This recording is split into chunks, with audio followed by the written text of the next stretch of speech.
महर्षि रमण से बातचीत। आध्यात्मिक प्रश्नों के उत्तरों को पाने के लिए महर्षि रमण जी के जो भी आध्यात्मिक बुक्स हैं आप उनको पढ़िए, जो भी वीडियो अवेलेबल हैं आप उनको सुनिए, क्योंकि आपके सभी प्रश्नों के उत्तर महर्षि जी ने बड़े ही सरल स्वभाव से दिए हैं और आप उन सभी का अनुशीलन करके आप आध्यात्मिक उन्नति कर सकते हैं। अब आगे बताते हैं। आंध्र के एक वयोवृद्ध पंडित को काव्यकंत के अद्वैत निरूपण पर कुछ शंकाएं थी। उसने ग्रंथों में पढ़ा था कि ब्रह्म सजातीय विजातीय स्वगत भेद से मुक्त है। उपरोक्त नियम निर्वर्तवाद में लागू होते हैं, परंतु परिणामवाद में नहीं। परिणामवाद में स्वगत भेद अनिवार्य है। महर्षि ने बताया कि दक्षिणमूर्ति ने अपने इस प्रकार का कुछ भी निर्देश नहीं किया। उन्होंने ऐसा नहीं कहा कि ब्रह्म शक्ति से संबंध है अथवा नहीं, जो था वह केवल मौन था और शिष्यों के संशय दूर हो गए। महत्वपूर्ण यह है कि न तो कुछ सीखना है और न विचार विमर्श करना है और न निष्कर्ष निकालना है। प्रत्येक व्यक्ति जानता है मैं हूँ। ब्रह्म यह है कि मैं देह है, क्योंकि मैं पर ब्रह्म से उदय होकर बुद्धि को जन्म देता है। बुद्धि से मैं शरीर का रूप तथा आकार देखता है। न मेध्या का अर्थ है ब्रह्म को बुद्धि से अनुभव नहीं किया जा सकता। ब्रह्म अहम और बुद्धि, ऐसी बुद्धि को अहम को लांघ कर किस प्रकार ब्रह्म की खोज सकती है? यह असंभव है। केवल मैं के देह होने के मिथ्या संकल्प से परे हो जाओ। यह खोज करो कि संकल्प किसको उठते हैं। यदि वर्तमान में मैं का भाव समाप्त हो जाए तो खोज पूर्ण हो जाएगी। तब केवल शुद्ध आत्मा शेष रहती है। गाढ़ी निद्रा तथा जागृत अवस्था की तुलना करो। नानात्व तथा शरीर केवल जागृत अवस्था में ही रहते हैं। सुषुप्ति में आत्मा को देह अथवा संसार की अनुभूति नहीं होती। वह आनंद का साम्राज्य है। श्रुति के वाक्य अहम ब्रह्मास्मि का तात्पर्य स्थिति में से है, मन की वृत्ति से नहीं। केवल लगातार मंत्र जाप से कोई ब्रह्म नहीं बन सकता। इसका भाव यही है कि ब्रह्म अन्यत्र नहीं है, वह तुम्हारी आत्मा है। इस आत्मा को खोज लो, ब्रह्म प्राप्त हो जाएगा। ब्रह्म तक पहुंचने का प्रयास इस प्रकार मत करो कि जैसे ब्रह्म किसी बहुत दूर जगह पर है। पंडित ने कहा कि संकल्प इतने प्रबल हैं कि अहम तक पहुंचा नहीं जा सकता। महर्षि ने कहा कि संकल्प इतने प्रबल हैं कि अहम तक पहुंचा नहीं जा सकता। महर्षि ने कहा ब्रह्माकार वृत्ति मन को अन्य संकल्पों से विमुख करने में सहायक होती है। ऐसी कोई साधना करें, अन्यथा साधु संगत करें।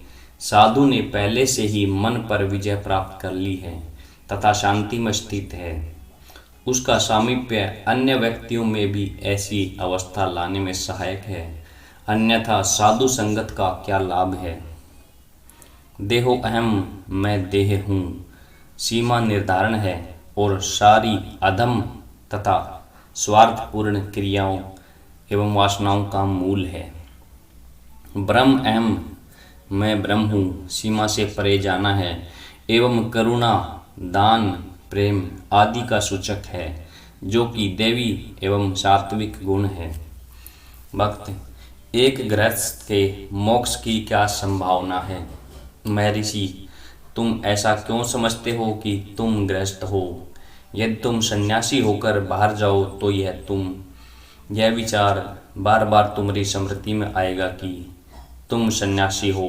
चाहे गृहस्थ में रहो अथवा गृहस्थ त्याग कर वन में जाओ, तुम्हारा मन तुम्हारे पीछे पड़ा ही रहता है।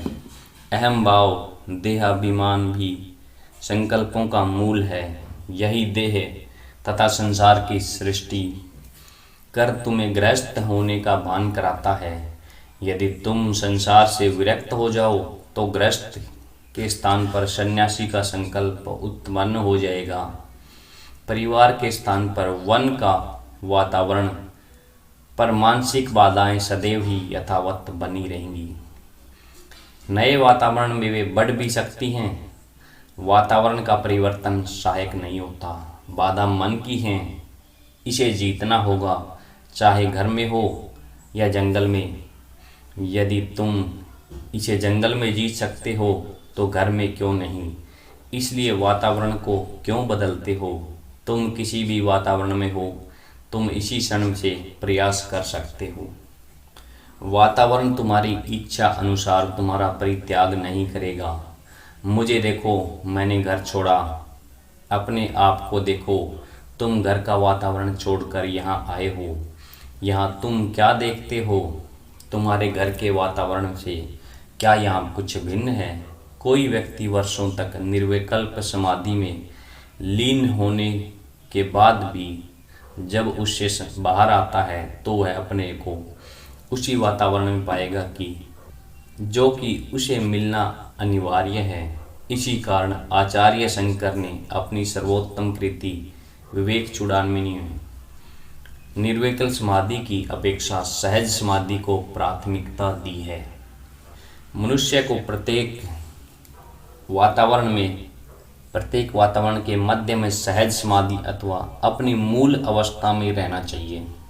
श्री भगवान ने बाद में कहा, प्राणायाम आंतरिक हो अथवा बाह्य, अतः प्राणायाम आंतरिक श्वास संयम इस प्रकार है।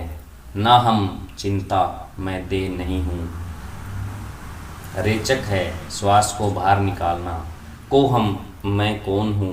पूरक है श्वास को लेना। सोहम, मैं वह हूँ। कुंभक, श्वास को रोकना। इस प्रकार करने से श्वास का संयम स्वतः ही हो जाता है। अब महर्षि जी ने मैं यहाँ के प्राणायाम को बताया है। रेचक, पूरक और कुंभक करो। उसी के साथ जब रेचक करेंगे तो आपको ये मन में सोचना है कि मैं देह नहीं हूँ। पूरक, जब श्वास अंदर लेते हैं तब सोचना कि मैं कौन हूँ। और श्वास रोकना तब कहो कि मैं वही हूँ। इस प्रकार करने से श्वास का संयम स्वतः ही हो जाता है।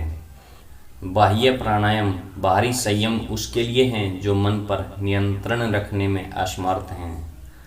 उस जैसा निश्चयात्मक अन्य मार्ग नहीं है। अथवा साधु का संग, यदि साधु का संग उपलब्ध न हो तो बुद्धिमान मनुष्य को बाह्य प्राणायाम का अभ्यास करना अनिवार्य है। यदि वह साधु के सानिध्य में है, साधु आवश्यक शक्ति प्रदान करता है, चाहे वह दूसरों की दृष्टि में न दिखे। हठ योग में वर्णित प्रक्रिया अनुसार ही प्राणायाम को यह आवश्यक नहीं है। यदि साधक जप, ध्यान, भक्ति आदि में लगा हो तो थोड़ी मात्रा में भी किया गया प्राणायाम भी मन पर विजय प्राप्त करने के लिए प्राप्त है। श्वास रूपी अश्व पर मन रूपी सवार है। प्राणायाम उस घोड़े को नियंत्रित करता है। इस नियंत्रण से सवार पर भी नियंत्रण हो जाता है। प्राणायाम अल्प मात्रा में भी किया जा सकता है। श्वास के प्रति सतर्क रहना भी इसका एक प्रकार है। अन्य कार्यों से बेसुधा हुआ मन श्वास के प्रति सजग रह सकता है। इससे श्वास का संयम होगा और इस प्रकार मन का संयम हो जाता है। यदि यह न कर सकें तो रेचक, पूरक न किए जाएं। जप, ध्यान आदि में कुछ देर तक श्वास रोक रखा जाए, इसके भी उत्तम परिणाम निकलेंगे। भक्त, क्या राम कृष्ण के पावन नाम के उच्चारण से अद्वैत की अनुभूति हो सकती है। महर्षि, हाँ। भक्त, क्या यह निम्न कोटि का साधन नहीं है। महर्षि, तुम्हें जप करने को कहा गया है अथवा उसकी विशद चर्चा करने को कहा गया है। भक्त मौन रहा।